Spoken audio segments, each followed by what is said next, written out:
Cerita ini diperlihatkan dengan Leng kembali mendesak dengan nada frustrasi bahwa mereka tidak boleh hanya duduk diam menonton dunia berakhir di tangan seorang monster. Akhirnya Gu Yuan memutuskan agar mereka menunggu sejenak untuk menghitung momen terbaik guna menyerang.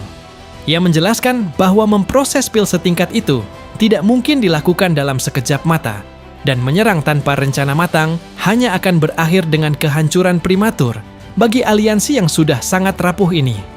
Keresahan hebat mulai menjalar ke seluruh penjuru dataran tengah akibat kuali cahaya hitam raksasa yang menggantung statis di cakrawala. Tak lama setelah itu, cahaya hitam muncul dari segala arah dan membentuk formasi kuno yang sangat besar dengan sosok Hun Tiandi yang berambut panjang terurai di tengahnya. Dari dalam formasi, suara Hun Tiandi menggema ke seluruh daratan, menyindir Gu Yuan yang dulu menolak tawarannya untuk bekerja sama dan menyatakan bahwa dialah pemenang sejati dalam pertempuran 1000 tahun ini. Melihat hal itu, Hun Tiandi mulai melepaskan banyak pilar cahaya hitam yang menghantam berbagai titik di daratan dengan kekuatan gemuruh yang dahsyat. Di sebuah kota yang padat penduduk, kegembiraan warga seketika berubah menjadi jeritan maut yang memilukan. Pilar cahaya hitam menyelimuti kota, dan dalam sekejap tubuh-tubuh manusia meledak menjadi kabut darah yang mengerikan. Darah dan daging yang hancur menutupi jalanan, menciptakan aroma amis yang menyesakkan dada. Melihat hal itu, jutaan nyawa melayang saat energi kehidupan mereka ditarik paksa menuju kuali raksasa di langit sebagai bahan tambahan pemurnian pil yang keji. Xiaoyan, Gu Yuan, dan para ahli lainnya menyaksikan pemandangan lautan darah di bawah mereka dengan wajah yang pucat pasi dan kemarahan yang meluap hingga ke ubun-ubun. Melihat hal itu, Yan Jin bertanya dengan nada gemetar mengenai apa yang sebenarnya sedang terjadi. Gu Yuan dengan geram membongkar lapisan tanah di bawah salah satu kota yang hancur, menampakkan sebuah formasi kuno berisi tulang belulang putih yang memancarkan aura kegelapan yang sangat pekat. Gu Yuan menjelaskan dengan gigi terkat bahwa itu adalah Devouring Spirit Eliminating Life Formation, sebuah teknik terlarang dari zaman kuno yang sangat kejam. Ternyata misi Aula Jiwa mengumpulkan jiwa selama bertahun-tahun hanyalah kedok untuk diam-diam menanam formasi penghancur kehidupan ini di bawah tanah seluruh dataran tengah. Di sisi lain, Xiaoyan menyadari bahwa klan Hun telah mempertaruhkan seluruh esensi klan mereka untuk mengaktifkan formasi ini demi mempercepat kelahiran sang kaisar baru. Gu Yuan segera mengajak semuanya kembali ke markas untuk menyatukan seluruh kekuatan ahli yang tersisa demi satu serangan terakhir yang menentukan nasib seluruh benua. Sesampainya di markas, mereka dikejutkan oleh kemunculan Jukun dan Jian yang telah menghilang selama setengah bulan untuk menyelidiki rahasia terdalam kediaman dewa. Melihat hal itu, Jukun menghela napas panjang dan bergumam bahwa ia tidak menyangka Hun Tiandi akan menggunakan teknik sekeji itu untuk mencapai tujuannya. Gu Yuan menyatakan dengan nada putus asa bahwa satu-satunya cara adalah menghancurkan formasi di langit. Namun ia sendiri tertawa getir, menyadari betapa kecilnya kekuatan mereka di hadapan aura seorang Daodi yang mulai terbentuk sempurna. Xiaoyan menimpali dengan suara lesu bahwa jika Hun Tiandi mencapai kelas Daodi, maka seluruh dunia ini hanyalah semut yang bisa ia injak kapan saja tanpa perlawanan berarti. Suasana aula menjadi sunyi senyap, seolah-olah bayang-bayang kematian sudah berdiri di ambang pintu masing-masing klan. Namun di tengah keputusasaan yang pekat itu, Zukun tiba-tiba menarik napas dalam-dalam dan melirik Xian dengan tatapan penuh arti yang sangat dalam. Dengan suara berat yang tiba-tiba membangkitkan harapan baru, ia berkata, "Semuanya belum benar-benar berakhir. Jika Hun Tiandi bisa menjadi Daodi melalui jalan darah dan pembantaian, maka di pihak kita juga memiliki akses rahasia untuk menciptakan seorang Daodi sejati yang mampu menghentikannya melalui warisan yang sah." Kata-kata Zukun tentang membuat seorang Daodi seketika membuat atmosfer di aula membeku.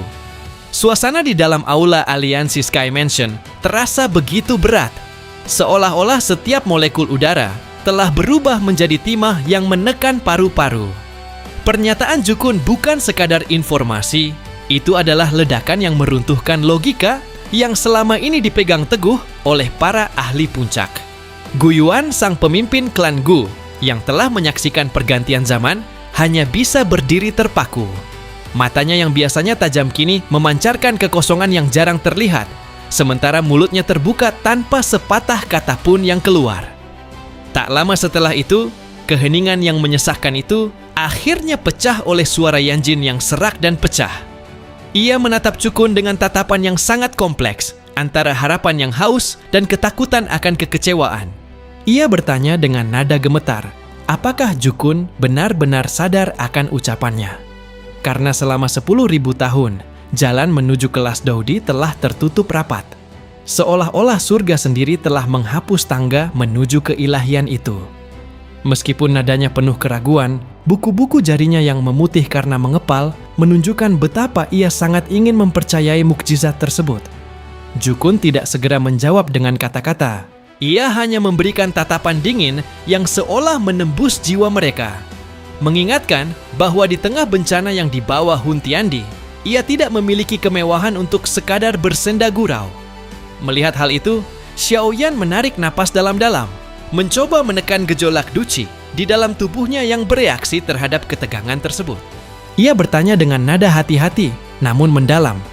Sesepuh, jika kunci ini memang ada sejak awal, mengapa Anda membiarkannya terkunci di dalam rumah dewa kuno selama ribuan tahun? Jukun hanya mendengus pelan lalu melambaikan lengan bajunya yang lebar. Dalam sekejap ruang di sekitar mereka terdistorsi dengan hebat menciptakan pusaran spasial yang menyakitkan indera. Saat penglihatan mereka kembali stabil, mereka sudah berada di atas alun-alun api surgawi yang melayang tinggi di angkasa, tepat di bawah kaki patung batu raksasa setinggi 100.000 kaki yang puncaknya menembus awan hitam.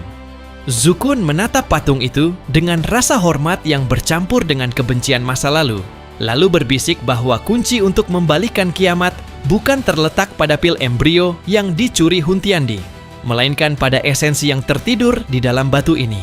Jukun menatap wajah patung yang tampak hidup itu dan bertanya kepada mereka semua, apakah ada yang pernah merasa aneh dengan sejarah Toshe Ancient God, Guyuan yang telah mempelajari naskah-naskah kuno dari era prasejarah menjelaskan bahwa kemunculan Toshe adalah anomali terbesar dalam sejarah benua. Ia muncul entah dari mana saat energi dunia mulai menipis, ujar Guyuan dengan dahi berkerut. Fenomena dua matahari dan lautan api yang menelan separuh benua saat ia naik tingkat adalah bukti kekuatannya. Namun misteri yang tak terpecahkan adalah ketiadaan keturunannya.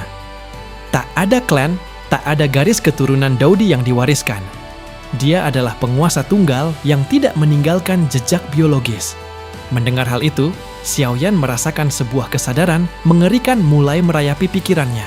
Jukun kemudian mengalihkan pembicaraan ke arah peringkat api surgawi yang selama ini menjadi kitab suci bagi para alkemis.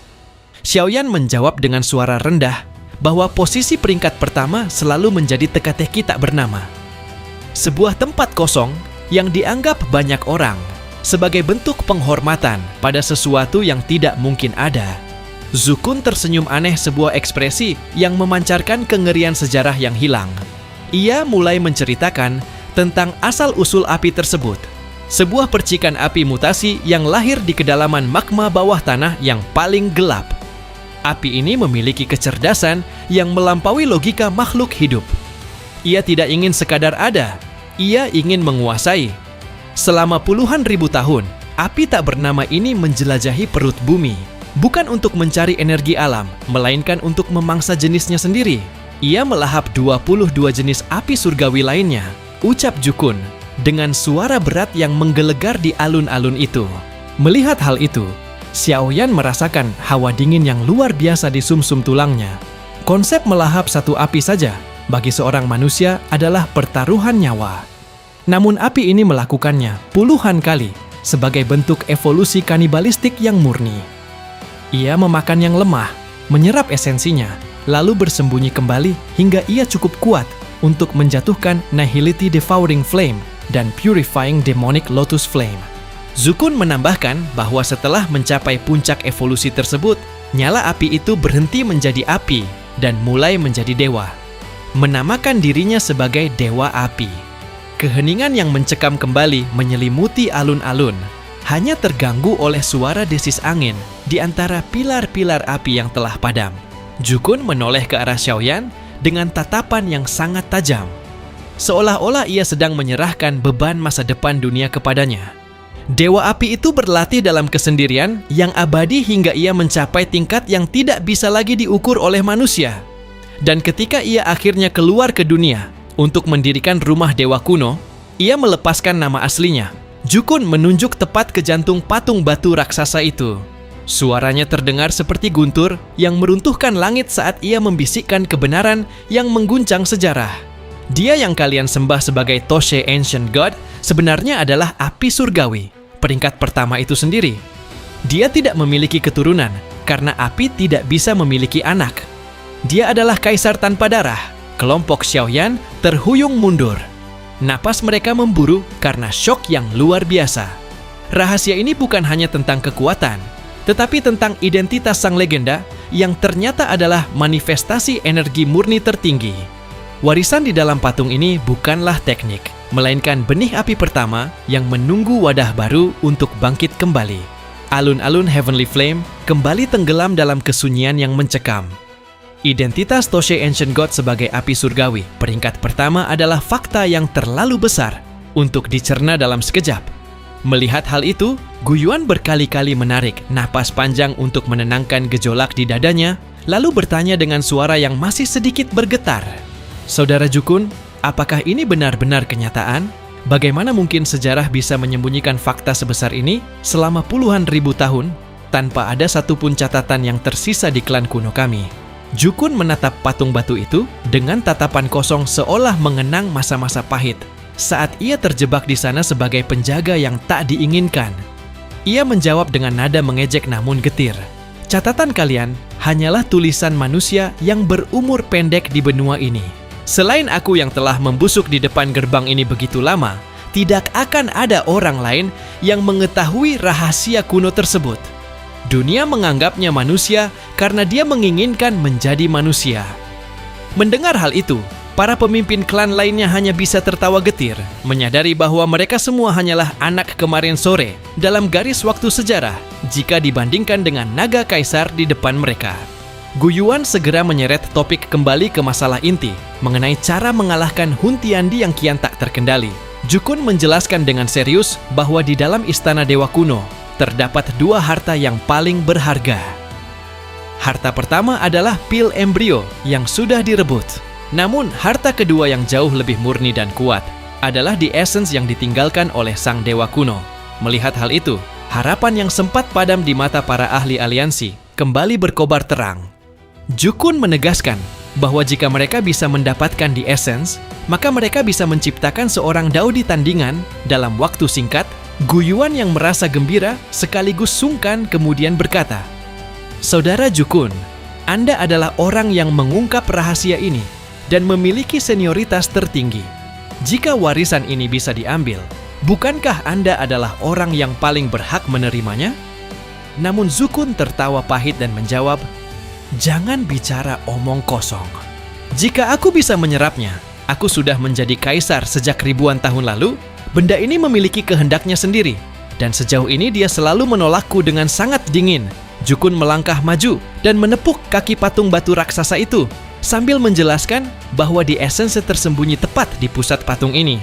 Namun ia memperingatkan bahwa bahkan jika ia dan Guyuan menyerang bersama dengan kekuatan penuh, mereka tidak akan mampu menggores batu tersebut. Melihat hal itu, Leying yang tidak percaya mencoba membuktikannya. Ia berteriak, "Aku tidak percaya batu tua yang diam ini lebih keras dari tinju klan Leiku." Ia pun menghantamkan tinjunya dengan kekuatan penghancur gunung yang dibalut petir. Suara dentuman keras menggema. Namun yang terjadi justru Leying terpental mundur ribuan kaki dengan tangan yang bergetar hebat hingga ke tulang. Tak lama setelah itu, Leying kembali dengan wajah pucat dan bergumam kaget. "Sialan, tanganku hampir hancur. Batu ini seolah-olah menyerap kekuatanku dan mengembalikannya berkali-kali lipat." Jukun menjelaskan bahwa patung tersebut dilindungi langsung oleh energi esensi kaisar. Ia juga menambahkan bahwa karena dewa kuno adalah sebuah api, maka orang yang paling memiliki kedekatan dengan api surgawilah yang memiliki peluang paling besar untuk diterima. Sontak semua mata langsung tertuju pada Xiaoyan. Xiaoyan yang merasa canggung hanya bisa tertawa getir dan berkata, "Jangan menatapku seperti itu. Kita bahkan tidak bisa mengetuk pintunya, apalagi membicarakan siapa yang akan masuk ke dalam." Namun di tengah kebuntuan itu, Little Yi muncul di bahu Xiaoyan dengan ekspresi yang sangat tidak biasa. Wajahnya yang biasanya ceria kini tampak sangat serius. Xiaoyan menyadari bahwa sebagai roh api dari api lotus pemurni iblis, Little Yi mungkin memiliki koneksi atau memori kuno dengan sang dewa kuno. Xiaoyan bertanya dengan nada cemas, "Little Yi, apa kau merasa mengenali tempat ini? Kau tampak sangat gelisah." Little Yi tidak menjawab dengan kata-kata, melainkan hanya menatap patung itu dengan pandangan yang dalam, seolah sedang berkomunikasi dengan entitas di dalamnya. Melihat hal itu, Little Yi tiba-tiba terbang ke udara dan menatap Xiaoyan dengan senyum tulus, seolah ingin berkata bahwa inilah saatnya bagi mereka. Tanpa peringatan, Little Yi melesat terbang menuju dada patung raksasa tersebut. Little Yi melepaskan api teratai yang sangat pekat, menciptakan pilar cahaya putih yang menghantam jantung patung batu secara presisi. Ruang di sekitar mulai bergetar hebat dan perlahan. Sebuah lubang bercahaya terbuka di dada patung itu memancarkan aura hangat yang menyelimuti seluruh alun-alun. Tak lama setelah itu, suasana berubah drastis. Cahaya itu memberikan tekanan gravitasi yang begitu besar hingga Leng dan Yanjin langsung jatuh berlutut. Tulang mereka berderak keras. Tekanan apa ini? Rasanya seperti seluruh benua sedang menindih pundakku, teriak Yanjin dengan wajah memerah. Bahkan Guyuan dan Zukun pun harus mengatupkan gigi hingga berdarah, dipaksa membungkuk di hadapan aura kaisar yang absolut. Namun di tengah tekanan yang membuat para ahli puncak bersujud, Xiaoyan tetap berdiri tegak dengan ekspresi bingung. Ia menoleh ke arah teman-temannya dan bertanya, "Kenapa kalian semua bersujud? Apakah udaranya menjadi berat?" Zukun yang sedang berjuang menahan lututnya agar tidak menyentuh tanah, hanya bisa mengumpat. Dewa kuno sialan ini, dia benar-benar mengabaikan kita semua dan hanya mengundangmu. Xiaoyan, jangan hanya berdiri di sana. Cepat masuk sebelum kuali Huntiandi membakar seluruh dunia. Guyuan pun menambahkan dengan sisa kekuatannya. Pergilah Xiaoyan, warisan itu telah memilihmu. Jadilah harapan terakhir kami.